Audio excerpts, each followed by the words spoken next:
धार्मिक ग्रंथों के अनुसार माँ अन्नपूर्णा को अन्न की देवी माना गया है।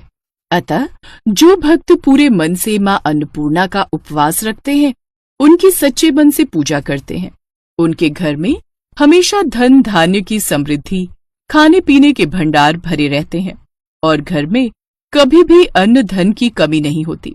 पौराणिक कथाओं के अनुसार काशी नाम के गांव में धनंजय और उसकी पत्नी सुलक्षणा रहती थी। स्वामी, आप कुछ ढंग का काम क्यों नहीं करते? इस प्रकार कब तक चलेगा? ऐसे तो एक दिन हमें भूखा ही मरना पड़ेगा। वो हर जगह काम के लिए भटका, लेकिन उसे कहीं भी काम नहीं मिला। फिर भी वो उसी दिन विश्वनाथ शंकर जी को प्रसन्न करने के लिए जंगल की ओर चला गया और वहां बैठकर भोलेनाथ की तपस्या करने लगा और हाथ जोड़कर कहने लगा, हे देवादिदेव विश्वेश्वर, मुझे पूजा पाठ कुछ आता नहीं है, केवल आपके भरोसे बैठा हूँ। ये कहकर वो 2-3 दिन तक भूखा प्यासा बैठा रहा। ये देखकर भगवान शंकर ने धीरे से उसके कान में कहा, अन्नपूर्णा, अन्नपूर्णा। ये शब्द सुनकर धनंजय ने अपनी आंखें खोली। अरे ये कौन और क्या कह गया? तभी मंदिर से आते ब्राह्मणों को देखकर उसने पूछा, पंडित जी, ये अन्नपूर्णा कौन है? तू अन्न छोड़ बैठा है, सो तुझे अन्न की ही बात सूझती है। जा घर जाकर अन्न ग्रहण कर, तभी तेरी अक्ल ठिकाने आएगी। धनंजय घर गया और उसने सारी बात अपनी पत्नी से बताई। नाथ, चिंता मत करो, मुझे लगता है स्वयं शंकर जी ने ये मंत्र आपको दिया है। वे स्वयं ही खुलासा करेंगे। आप फिर जाकर उनकी आराधना करो। धनंजय फिर जैसे का तैसा भूखा प्यासा जंगल में तपस्या करने लगा। उस रात भी उसके कान में शिवजी ने कहा, तुम पूर्व दिशा में चले जाओ और अन्नपूर्णा नाम को जपते जाओ। धनंजय ने वैसा ही अन्नपूर्णा का नाम जपता जाता। इस प्रकार वो कितने ही दिनों तक चलता गया। फिर एक रोज उसे चांदी सी चमकती वन की शोभा दिखी। हे माँ अन्नपूर्णा, हमारी सभी इच्छाएं पूर्ण करना। जय माँ अन्नपूर्णा। हे देवियों, आप ये क्या कह रही हैं और क्या कर रही हैं?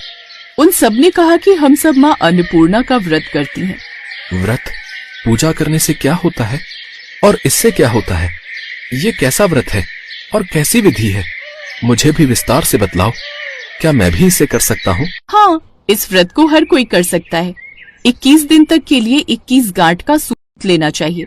21 दिन यदि न बने तो एक दिन उपवास करें। यह भी न बने तो केवल कथा सुनकर प्रसाद लें। निराहार रहकर कथा कहें। व्रत के दिन क्रोध न करें और झूठ न बोलें। इस व्रत के करने से क्या होगा? इसको करने से अंधों को नेत्र मिले, लूलों को हाथ मिले, निर्धन के घर धन आए, बांझे को संतान मिले, मूर्ख को विद्या आए। जो जिस कामना से व्रत करे, माँ उसकी इच्छा पूरी करती हैं। बहनों, मेरे पास भी धन नहीं है, विद्या नहीं है, कुछ भी तो नहीं है। मैं तो दुखिया हूँ। मुझे भी इस व्रत का सूत धागा दोगी? हाँ भाई, तेरा कल्याण हो। हम तुम्हें अवश्य देंगी। लो, इस व्रत का मंगलसूत्र लो।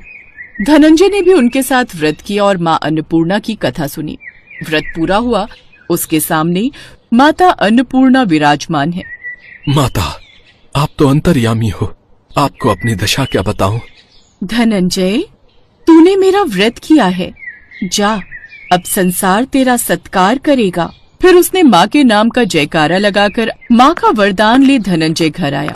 सुलक्षणा से सब बात कही। माताजी की कृपा से उसके घर में संपत्ति उमड़ने लगी। छोटा सा घर बहुत बड़ा हो गया।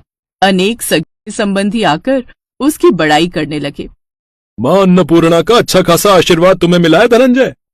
बिल्कुल ठीक कह रहे हो भैया, लेकिन इतना धन और इतना बड़ा सुंदर घर है, लेकिन संतान नहीं, तो इस कमाई का कौन भोग करेगा? सुलक्षणा से संतान नहीं है, इसलिए ऐसा करो, अब तुम दूसरा विवाह करो। रिश्तेदारों की बात उनके मन पर लग गई और सुलक्षणा ने धनंजय को दूसरा विवाह करने को कहा। अब धनंजय को न चाहते हुए भी दूसरा विवाह करना पड़ा और सुलक्षणा को सौत का साथ सहना पड़ा। सुलक्षणा अपने पति के पास गई और बोली, हम माँ अन्नपूर्णा के व्रत के प्रभाव से सुखी हुए हैं। इस कारण यह व्रत हमें छोड़ना नहीं चाहिए। यह माता जी का प्रताप है जो हम इतने संपन्न और सुखी हैं।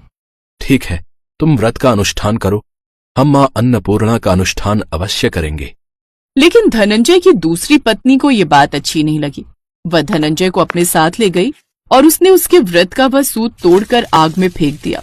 उस सूत में आग लगते ही माँ अन्नपूर्णा का कोप अचानक जाग गया और उनके घर में अचानक ही आग लग गई। अब धनंजय के पास कुछ नहीं रहा, इसलिए उसकी दूसरी पत्नी उसे छोड़कर चली गई।